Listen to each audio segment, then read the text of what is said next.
खुलुमबाय बड'लेण्ड खौरांनि गासै नायगिरि नोंथांमोनखौ बरायबाय। बाक्सा बर्मानिफ्राय फोसावजानाय बड'लेण्ड खौरांनि रादाबखौ फरायदों आं रमेन बरुवा। दिनैनि गाहाय रादाबफोराव दङ अदालगुरियाव बड'लेण्ड दाबिना सोमावसारदों। बिटिसि बिसायख'थिनि थाखाय इउपिपिएल दोलोआ साखाफारा बुंदों उरखाव गोरा ब्रह्म। सानसुमा बर'नि 25 बोसोर जोनोम सानखौ थुनलाइनि हाबाफारिजों गाजा गोमजायै खुंफुंदों। 28 नं बियाबनि एमएलए माजेन्द्र नार्जारिया थिं राननानै होदों। हलथुगाव हाग्रा खोन्दोनि सिङाव 629 सा नखरफोरनो हानि फोरमानलाइ राननानै होदों। भारत हादरनि सिङाव थानाय नेपाली काठमान्डुआव बावैसो थामथि काठमान्डु इन्टारनेशनेल ताइक्वान्डो चेम्पियनशिपनि गेलेनाय बादायलायनाया जानानै थांबाय। गसाइगाव जिल्ला दुलाराय गुदि बाथौ अजा आफादनि समायखेरिया लानाया जानानै थांबाय। नोंथाङा नायगासिनो दङ बड'लेण्ड खौरां। दानिया फैदो आबुं रादाबाव। अदालगुरियाव बड'लेण्ड दाबिना सोमावसारदों। थांनाय 23 सेप्तेम्बर खालाराव एबसु एनडिएबिपि आरो पिजिएसिबिएमनि बानजायनायाव आलादा रायजो बड'लेण्ड थांखि जानाय बड'लेण्ड ओनसोलनि बायजोनि बर'फोरनो राजखान्थियारि मोनथाय होनाय आरो कार्बि आंलंनि बर'फोरनो एसटि हिल्स गनायथि होनाय बेफोर दाबिखौ लानानै रोजा रोजा बर' रायजो राजाफोरा उदालगुरिनि नलबारि गेलेग्रा फोथाराव हानजा सुरनाय खालामनाय जायो।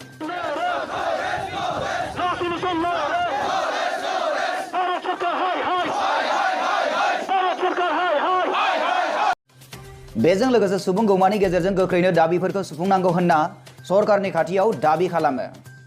सोमावसारालासेनो बर'फोरा जेबो मोनाखै, बेनिखायनो बड'लेण्ड मोननांगौनि थाखायबो सोमावसारनांगोन होननानै बुंथियो एबसुनि आफादगिरि प्रमद बर'आ। बर' हारिनि गोजामसिन बड'लेण्ड दाबिखौ भारत सरकारा थाबैनो दाफुंना होनांगौनि सम सफैबाय होनना बुंथियो एनडिएबिपिनि आफादगिरि गबिन्द बसुमतारिया। अदालगुरिनिफ्राय बिउर' रिपर्ट बड'लेण्ड खौरां। बिटिसिनि बिसायख'थिनि थाखाय इउपिपिएल दोलोआ साखाफारा जादों बुंदों उरखाव गोरा ब्रह्म।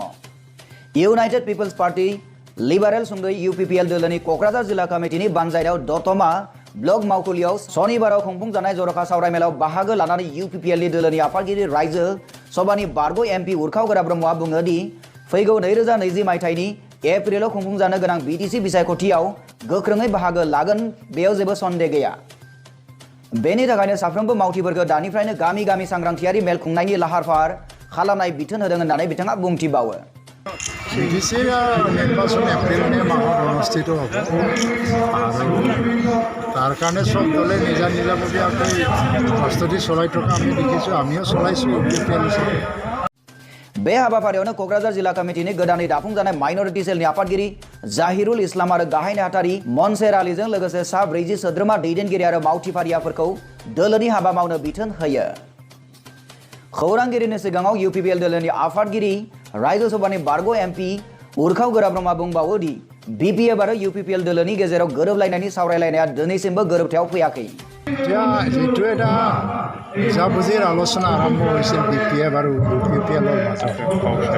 প্ৰশ্নটো হৈছে কি আৰম্ভণি কেনেকৈ হৈছিল আৰু যেতিয়া বিপিএফৰ পৰা প্ৰস্তাৱটো আহিছিল আলোচনাৰ কাৰণে আৰু ইউপিপিএল দলেও এই প্ৰস্তাৱৰ প্ৰতি সঁহাৰি জনাই পেলাই আলোচনা কৰিছিল আৰু প্ৰাথমিক পৰ্যায়ৰ আলোচনা যেটো প্ৰতিনিধি পৰ্যায়ৰ আলোচনা এটা ৰিপ্ৰেজেণ্টেটিভ লেভেল আলোচনা আৰু প্ৰেচিডেণ্ট ছেক্ৰেটাৰী লেভেলৰ নহয়।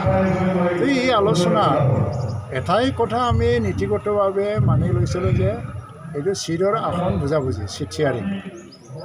इयुननि समाव मा जागोन बेनि थाखाय जेबो बुंथ'नो हाया होननानै बिथाङा बुंथिबावो।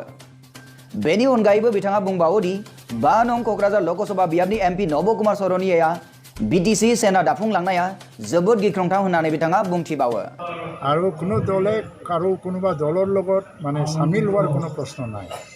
তো ইয়াৰ আধাৰত যেহেতু আলোচনাটো আৰম্ভ হৈছিল, যদিও আজিলৈকে চিট शेयारिंৰ আলোচনা একেবাৰে আৰম্ভ হোৱা কোনটো চিট কাক দিব, কিমান চিট কাক দিব, এইটো লৈ পেলাই আমি আলোচনা কৰা নাই, কিন্তু নীতিগতভাৱে চিট शेयारिं লৈয়ে আমি বুজাবুজি কৰিম, এইটো আমি দুয়ো পক্ষৰ পৰা মানি লৈছিলোঁ। आथिखालाव सेना दानाया गोरलै नङा। सेनाखौ दावहा नांनो थाखायसो दायो, नाथाय राजखान्थि खालामनो थाखाय दानाय जाया होननानै बिथाङा बुंथिबावो। खेबसे नङा, खेबनै नङा, खेबथाम ओनसोलनि रायजो राजाफोरखौ थगायोब्ला गाव सानसे ज्राब गोग्लैगोन होननानै ब्रह्म बिथाङा बुंथिबावो। क'क्राझारनिफ्राय बिनोजोर नार्जारिनि रिपर्ट बड'लेण्ड खौरां। सानसुमा बर'नि 25 बोसोर जोनोम सानखौ थुनलाइयारि हाबाफारिजों गाजा गोमजायै खुंफुंदों। थांनाय 19 सेप्तेम्बर खालाराव थुनलाइ मुलुगाव आगान होनानै बयजोंबो सिनायजानाय लाइमोन थुनलाइगिरि सानसुमा बर' बिथाङा गावनि 25 बोसोर जोनोम सानखौ थुनलाइनि हाबाफारिजों गावनि जोनोम गामि दुवारगुसि बोग्रिबारि गामिनि बाथौ थानसालियाव खुंफुंलाङो। कनक चन्द्र बर' बिथांनि मेल सामलायनायाव गेवलां मेलखौ बेखेवनानै होयो लेङाइ गोरायुं तामुलपुर डिग्री कलेजनि अनिल बर' बिथाङा। गेवलां मेलनि गेजेरजों खन्थाइनि आयदा आरो बिजाब बेखेवनाय हाबाफारियाव गांसे खन्थाइ बिजाब सानसुमा बर'नि गावनो सुजुनाय समनि बोहैथि दाहारखौ बेखेवनानै होयो गागि थुनलाइगिरि राखाव बसुमतारी बिथाङा। सानसुमा बर' बिथाङा फोरमायनाय बादिब्ला दिनैसिम थुनलाइ मुलुगाव 1000निख्रुइबो बांसिन खन्थाइ सुजुबाय आरो गांस्नि खन्थाइ लेखाबो गावनो सुजुना सेबखांबाय होननानै बिथाङा फोरमायथियो। बे हाबाफारियाव ओनसोलनि थुनलाइगिरि मेलेमजिबि आरो रायजो राजाफोरा बाहागो लायो खमैबो 500निबो गोबां जागोन होननानै मिथिनो मोननाय जादों। तामुलपुरनिफ्राय मनेश्वर बर'नि रिपर्ट बड'लेण्ड खौरां। 28 नं बियाबनि एमएलए माजेन्द्र नार्जारिया थेंग्रानानै होदों। थांनाय 22 सेप्तेम्बर खालाराव क'क्राझार जिल्लानि गसाइगाव महकुमानि सिङाव थानाय आसाम एसेम्ब्लिनि 28 नं बियाबनि एमएलए माजेन्द्र नार्जारिया दैबाना बारहुंखाजों सिलिंखार जालांनाय हालाय हाफाय 150 नखरफोरनो 2 थेंग्रानानै होदों होननानै जोंनिसिम खौरां मोनफैदों। गसाइगावनिफ्राय खोरोमदाव लाइफाङारिनि रिपर्ट बड'लेण्ड खौरां। हलथुगाव हाग्रा खोन्दोनि सिङाव 629 नखरफोरनो हानि फोरमानलाइ राननानै होदों। आइटिडिपि क'क्राझारनि बानजायनायाव सनिबाराव क'क्राझार जिल्लानि हलथुगाव हाग्रा खोन्दोनि सिङाव तिनालि खांख्ला बादायाव आंगुरि बावरा गोजा आरो सनापुरि गंथाम ग्राम सभानि सिङाव थानाय गं 15 गामिनि 625 नखरफोरनो हानि मोनथाय आयेन 2006 फरेस्ट डुवेलार एक्ट 2006 हेफाजाबजों हानि फोरमान बिलाइ राननानै होयो बिटिसिनि गाहाय खुंगिरि हाग्रामा महिलारिया। गोबाव समनिफ्रायनो हलथुगाव हाग्रा खोन्दोनि सिङाव थानानै रायजो जाबोनाय हानि फोरमानलाइ गैजाय नखरफोरनो फरेस्ट डुवेलार एक्ट 2006 फरेस्ट डुवेलार्स एक्ट 2006 मोनथायनि गेजेरजों हानि फोरमानलाइ राननानै होनाय हाबाफारियाव आसामनि सुबुं अनसाय बिफाननि मन्त्रि प्रमिला रानी ब्रह्म, क'क्राझार जिल्लानि जिल्ला बेंगिरि पार्थप्रति मजुमदार, क'क्राझार जिल्लानि एसपि राजेन सिंहजों लोगोसे बिटिसिनि मावफुं सोद्रोमा राजीव कुमार ब्रह्म, बारग' इएम देरहासात बसुमतारी, क'क्राझार जिल्लानि सार्कल अफिसार दिपन बर्मनजों लोगोसे हलथुगाव हाग्रा खोन्दोनि बिबानगिरि आरो बिपिएफ हानजानि दैदेनगिरिफोरा हानि फोरमानलाइ राननानै होनायजों लोगोसे आबहावा रैखाथिनि थाखाय फांफा बिफां फुलिबो राननानै होयो होननानै जोंसिम खौरां मोनफैदों।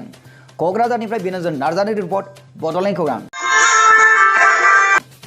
भारत हादरनि सिङाव थानाय नेपालनि काठमान्डुआव बावैसो 3थि काठमान्डु इन्टारनेशनेल ताइक्वान्ड चेम्पियनशिपनि गेलेनाय बादायलायनाया जोबनानै थांबाय। बे बादायलायनाया 12 सेप्तेम्बरनिफ्राय 15 सेप्तेम्बर खालाराव जादोंमोन। लोगोसे बे 3थि काठमान्डु इन्टारनेशनेल ताइक्वान्ड चेम्पियनशिपआव आसामनिबो सानैसो गोख्रों गेलेगिरिफोरजों लोगोसे हानजा सामलायगिरि बाहागो लाहैनो हादोंमोन। सामलायगिरि महरै बाहागो लादोंमोन सनजित रामसियारि आरो दिपेन बर्मनमोनजों सा 4 सोलोंसा बादायारिफोरा बाहागो लानायजों लोगोसे गमामायैनो जाफुंसार जानो हादोंमोन होनना जोंनिसिम खौरां मोनफैदों।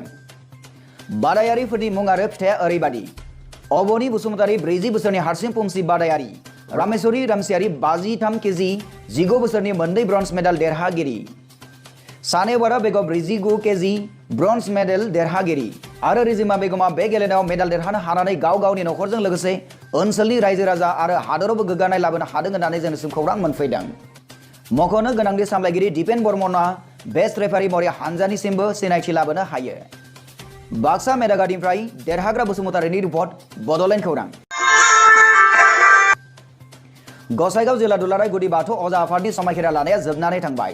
थांनाय 22 सेप्तेम्बर खालाराव क'क्राझार जिल्लानि गसाइगाव महकुमानि सिङाव थानाय सराइबिलनि सिङाव थानाय रोन गाम्बारि धाम जाखाथि लांगोनायाव गसाइगाव जिल्ला दुलाराय गुदि बाथौ अजा आफादनि समायखिरा लानाय हाबाफारिया जानानै थाङो। बे हाबाफारिखौ गसाइगाव जिल्ला दुलाराय गुदि बाथौ आफादनि बानजायनायाव जानानै थांगोन होनना जोंनिसिम खौरां मोनफैदों।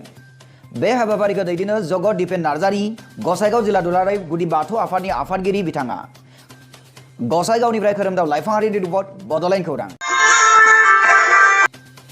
बड'लेण्ड खौरांनि गासै नायगिरि नोंथांमोनखौ फिन साबायखर जासिनानै दिनैनि रादाबखौ एसेबांनो फोजोबनाय जाबाय। गोजोन्थों।